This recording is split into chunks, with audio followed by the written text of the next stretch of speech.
രാഹുലിന് ഒരു പെൺകുട്ടിക്ക് ഇഷ്ടമായിരുന്നു. അവർ കല്യാണവും കുടുംബവും പ്ലാൻ ചെയ്തു. പിന്നീട് ദൗർഭാഗ്യവശാൽ ബ്രേക്കപ്പ് ആയി. അവരുടെ ജീവിതത്തിലെ ആയിരക്കണക്കിന് കോൺവെർസേഷനിലെ 2 കോൺവെർസേഷൻ എടുത്ത് അതിന്റെ മേലിൽ ഡയലോഗ് അടിക്കുന്നതിന് എന്ത് അർത്ഥമാ ഉള്ളത് സാർ? അവർക്ക് ഇഷ്ടമായിരുന്നു. താങ്കളും ഞാനും ഒന്നും ബ്രേക്കപ്പ് കണ്ടിട്ടില്ലേ? ഞാനും താങ്കളും ഇവിടെ ഇരിക്കുന്ന ആൾക്കും പ്രണയവും പ്രണയ തകർച്ചയും കുടുംബ തകർച്ചയും സെപ്പറേഷനും ഡിവോഴ്സും ഒന്നും കണ്ടിട്ടില്ലേ? അവരുടെ ജീവിതത്തിലെ ശങ്കരാടി പറയുന്ന 35 വർഷം മുമ്പുള്ള സന്ദേശത്തിന്റെ അതേ ഡയലോഗ് ഒറ്റ വരി പറഞ്ഞു തീർക്കാം. INSPയിൽ കഴിവുള്ള 2 പേര് അല്ലെങ്കിൽ കുറച്ച് പിള്ളേർ വന്നിട്ടുണ്ട്, ഷാഫിയും രാഹുലും. അവരെ ജനങ്ങൾക്ക് വലിയ മതിപ്പാണ്. ഏതെങ്കിലും രീതിയിൽ പെണ്ണ് കേസിൽ പെടുത്തി ഗർഭ കേസിൽ പെടുത്തി അവരെ ഇല്ലാതാക്കണം. മനുഷ്യർക്കിടയിൽ പ്രണയം ഉണ്ടാവും, പ്രണയ തകർച്ച ഉണ്ടാവും.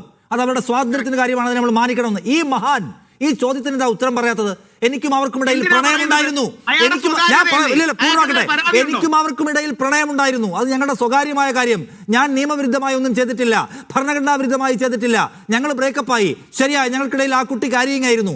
എന്നെന്താ പറയാത്തത്? ഇതാ ഈ ആൺകൂട്ടം ഉണ്ടല്ലോ, ഈ ആൺകൂട്ടം, ഇയാളുടെ പിന്തുണക്കാരായ ആൺകൂട്ടം അവരെ കൊത്തി വലിക്കുകയാണ്.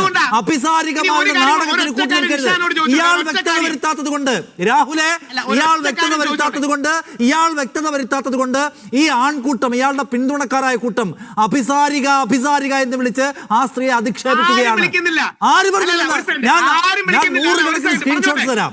100 കണക്കിന് സ്ക്രീൻഷോട്ട്സ് തരാം.